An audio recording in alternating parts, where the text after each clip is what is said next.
श्री राजा Ram inter college तैयारी कराकर Jaunpur online कक्षा में बच्चों आप लोगों का स्वागत है।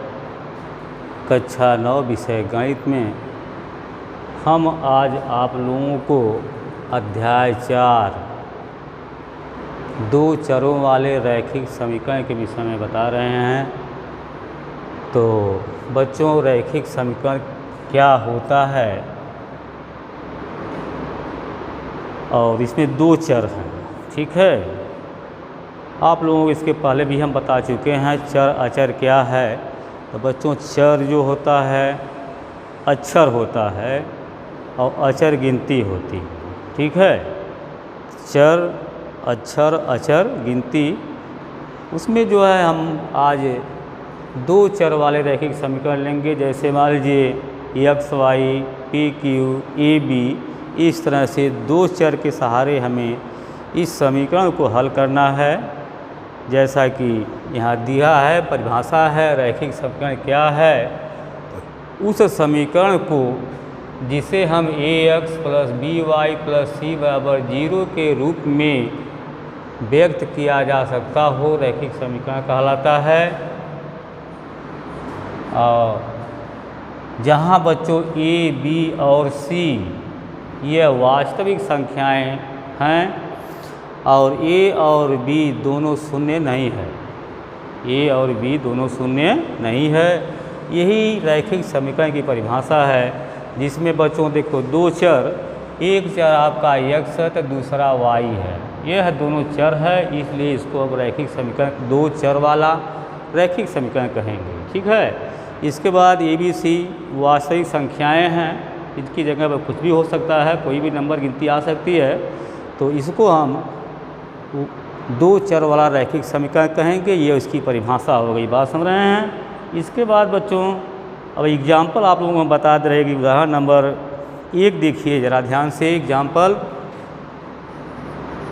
उदाहरण नंबर 1, इसमें दिया गया है नीचे दिए गए समीकरण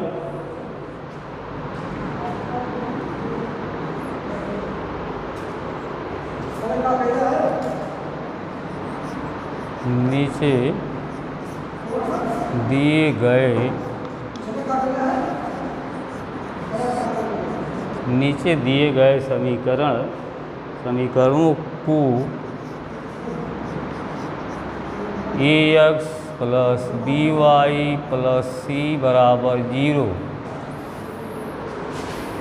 के रूप में लिखिए,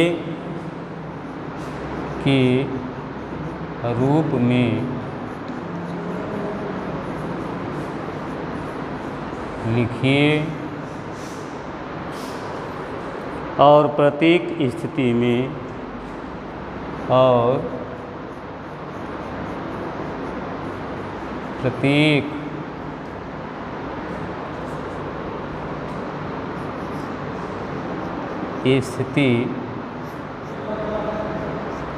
प्रत्येक स्थिति में ए बी और सी के मान बताइए, ए कामा बी और सी के मान बताइए।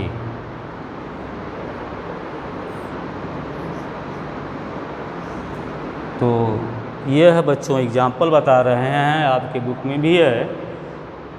तो ए बी सी ये अचर पद है, वास्तविक संख्याएं हैं, जैसा कि नंबर 1 में दिया गया है। नंबर 1 इसमें दिया है बच्चों 2x plus 3y, 2x plus 3y बराबर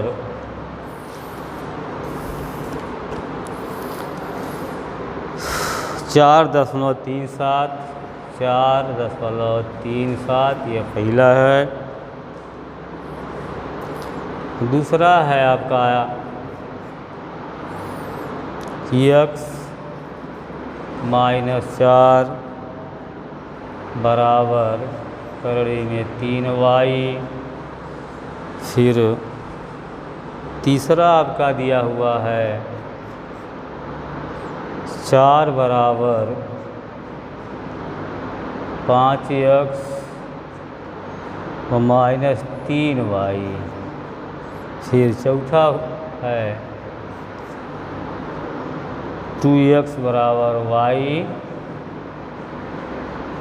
यह है बच्चों प्रश्न आपका है, हमें लिखना क्या है, इस रूप में लिखना है ax plus by plus c बराबर 0। दाहिने पक्ष में हमको 0 दिखाना है। तो पहला इसमें हल कर रहे हैं एग्जाम्पल नंबर, ये पहले का मतलब पहले का पहला प्रश्न है इसका।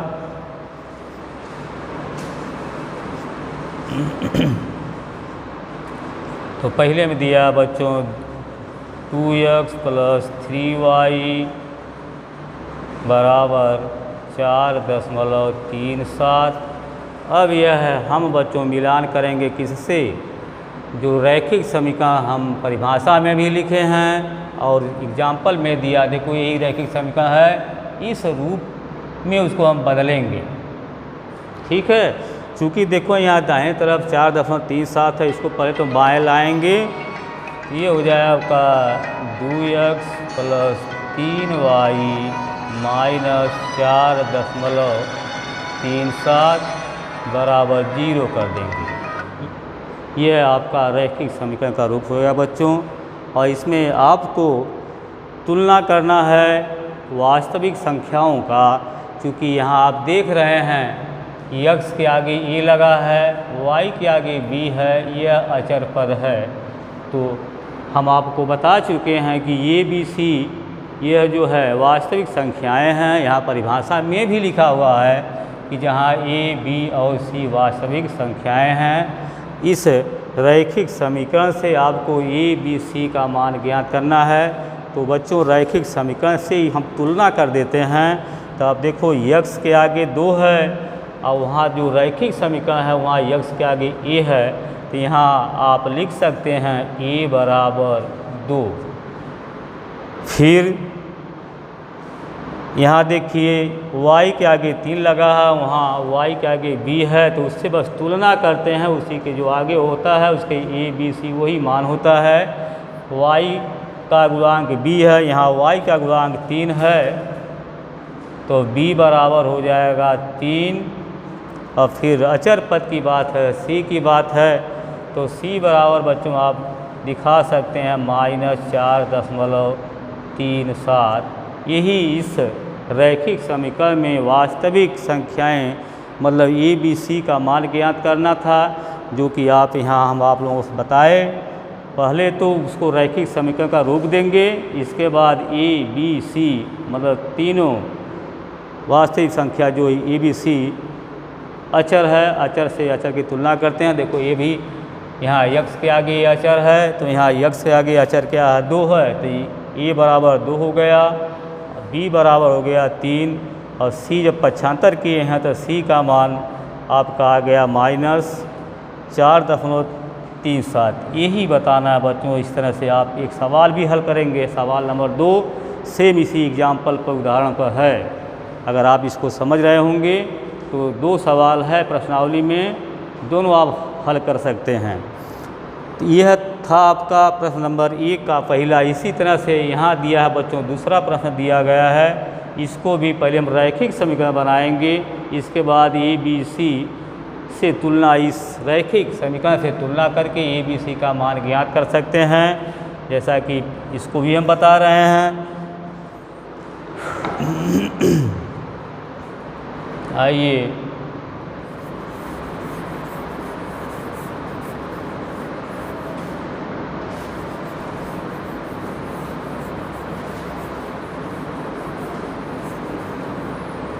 दूसरा एग्जाम्पल आपका दिया गया है, आप देख रहे हैं x -4 बराबर कड़ी में 3y है।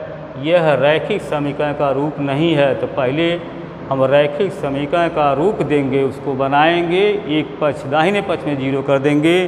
तो यह जब इसको इधर लाओगे तो यह हो जाएगा x -√3y -4 बराबर 0, ऐसा रूप दे देंगे। √3y किधर लाए हैं, पक्षांतर किए हैं, जिसका चिन्ह प्लस था माइनस हो गया। इस -4 को हम पीछे लिख दिए हैं, जो कि आपका रैखिक समीकरण का रूप है। इस तरह बना दिए। अब उसी से तुलना कर देंगे।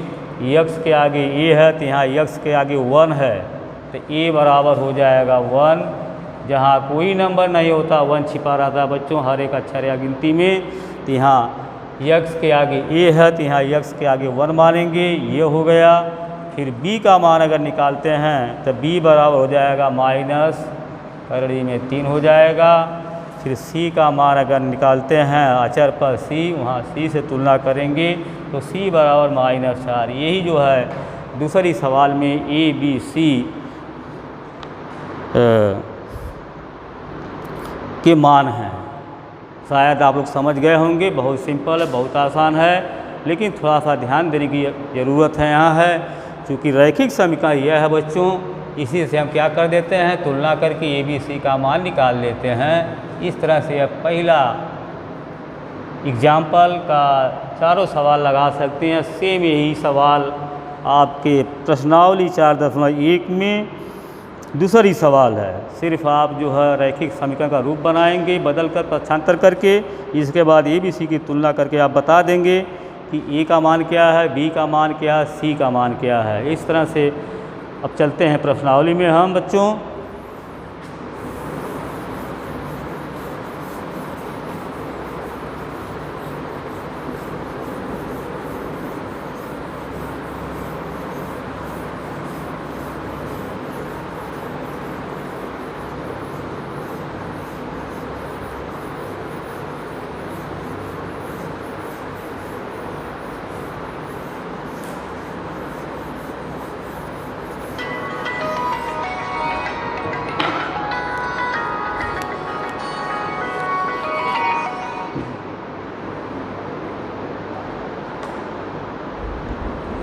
आइए प्रश्नावली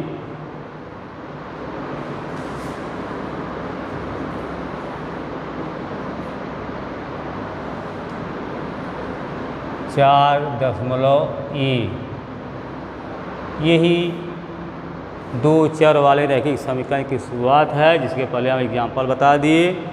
अब आइए इसमें प्रश्न नंबर 1 देख रहे हैं।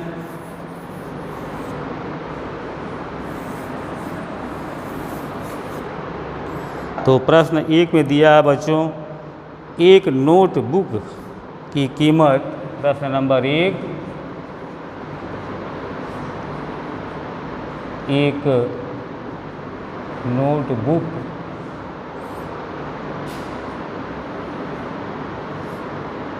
की कीमत एक कलम की कीमत से, एक कलम की कीमत से 2 गुनी है।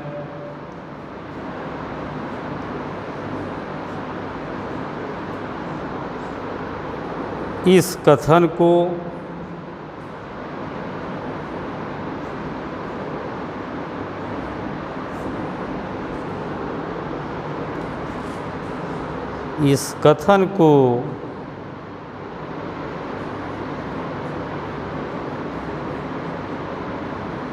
निरूपित करने के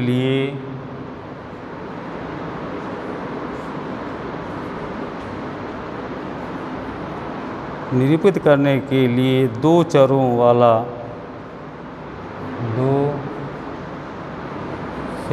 वाला एक रैखिक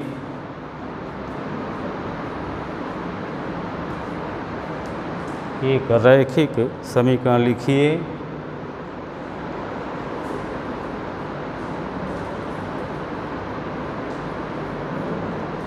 यह है।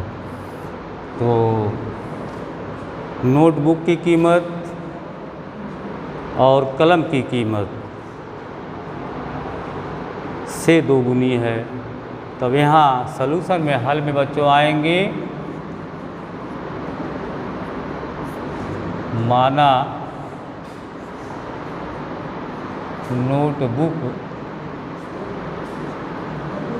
की कीमत x रुपये और कलम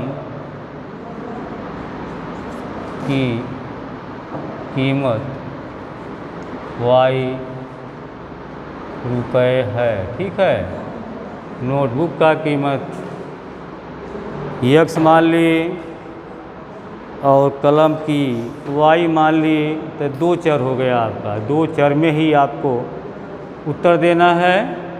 तो कह रहा है आपके प्रश्न में यह कहा गया है नोटबुक की कीमत कलम की कीमत से दुगनी है। तो यह x बच्चों नोटबुक का है, y कलम का है।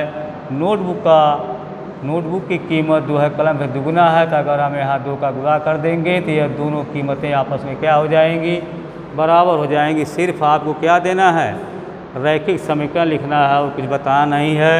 तो इसको जब इधर लाएंगे तो x माइनस 2y बराबर 0, यह रैखिक समीकरण का रूप हो गया बच्चों।